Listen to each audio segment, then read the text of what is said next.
పులి foot prints కనిపించడంతో రైతులు హడలెత్తుతున్నారు. తమ గ్రామ పరిసరాల్లో పులి తిరిగినట్లు తెలియడంతో నంద్యాల జిల్లా కొలిమిగుంట్ల మండలం బి ఉప్పలూరులో కలకలం మొదలైంది. బయటకు వెళ్లాలంటే స్థానికులు హడలెత్తిపోతున్నారు.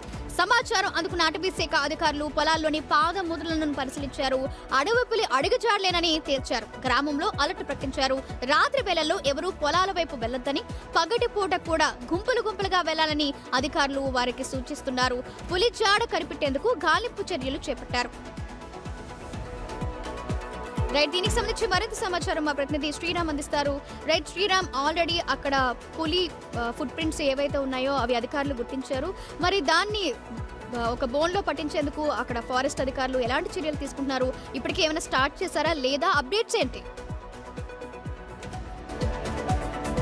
సౌజన్య, నంద్యాల జిల్లా ఉప్పలూరు గ్రామ శివారులో పులి సంచరిస్తున్నటువంటి ఏదైతే తమ పాదముద్రలు ఉన్నాయో వాటిని చూసి అధికారులకు ఫిర్యాదు చేశారు. తమ పంట పొలాల్లో వరితో పాటు జిలుగు పంట పొలాల్లో పులి పాదముద్రలను చూసి అధికారులకు ఫిర్యాదు చేశారు. అధికారులు ఘటన ప్రాంతానికి చేరుకొని వాటన్నింటినీ పరిశీలించిన తర్వాత పులి పాదముద్రలుగా నిర్ధారించి గ్రామంలో ఉన్నటువంటి రైతులు ప్రజలంతా కూడా అప్రమత్తంగా ఉండాలంటూ కూడా సూచించారు. ఒకవేళ పంట పొలాల్లోకి వెళ్ళాలంటే గుంపులుగా వెళ్ళాలి, వింతైన శబ్దాలు చేస్తూ వెళ్లాలంటూ అటవీ శాఖ సంబంధిత అధికారులు చెప్తున్నారు. ఇప్పటికే ఏదైతే పులి పాదముద్రలతో ఉన్నటువంటి మార్క్స్ అన్నింటినీ కూడా అధికారులు రికార్డ్ చేశారు. ఆ సమీపంలో ఉన్నటువంటి ఏదైతే ఎర్రమల్ల కొండగా ఉంటుంది, ఆ ఎర్రమల్ల కొండల్లో పులి వెళ్ళిందా అనే కోణంలో అధికారులు ఇప్పటికే దర్యాప్తు కొనసాగిస్తున్నారు. గతంలో కూడా తమ గ్రామ సమీపంలో అటవీ జంతువుల నుండి అనేక రకాలుగా ఇబ్బందులు కలిగాయి. ఇప్పటికైనా అటవీ అధికారులు తమ అటవీ జంతువుల నుండి ప్రాణాన్ని రక్షించాలంటూ కూడా ఏదైతే రైతులతో పాటు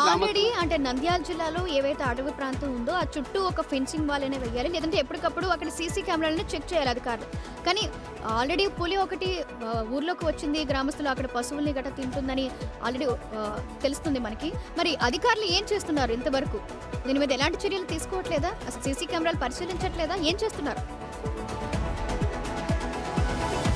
ఎప్పుడైతే అటవీ జంతువులు జనసంచారంలోకి వచ్చే ఛాన్స్ ఉంటుందో అలాంటి సమయంలోనే అధికారులు రియాక్ట్ అవుతున్నారు. మిగతా సమయాల్లో కేవలం మాటలకే పరిమితం అవుతున్నాయనేటటువంటి విమర్శలు వెలువెత్తున్నాయి. ఇప్పటికైనా ఎక్కడైతే మనం చూస్తూ ఉంటామో ఆసియాలోనే అతిపెద్ద టైగర్ జోన్గా మన నల్లమల్ల ఫారెస్ట్ను పిలుస్తుంటామో దానికి లింకప్గా ఉన్నటువంటి ఎర్రమల్ల కొండలు ఏవైతే ఉన్నాయో ఆ ఎర్రమల్ల కొండల్లో ఇటీవల కాలంలో తమ గ్రామ సమీపంలో ఈ పులి సంచరిస్తుందని ఏదైతే తమ పంట పొలాల్లో ఉన్నటువంటి పాదముద్రలను చూసి అధికారులు చెప్పిన తర్వాతనే ఇదంతా బయటకు వచ్చింది. ఇప్పటికైనా తమ పంట పొలాల్లో సమీపంలో ఏదైతే ఫారెస్ట్ ఏరియా ఉందో వాటి సమీపంలో ఫెన్సింగ్ ఏర్పాటు చేస్తే అటవీ జంతువుల నుండి తమకు రక్షణగా ఉంటుందంటూ కూడా పబ్లిక్ కోరే సిచ్యువేషన్ ఉంది. Right, thank you Sriram.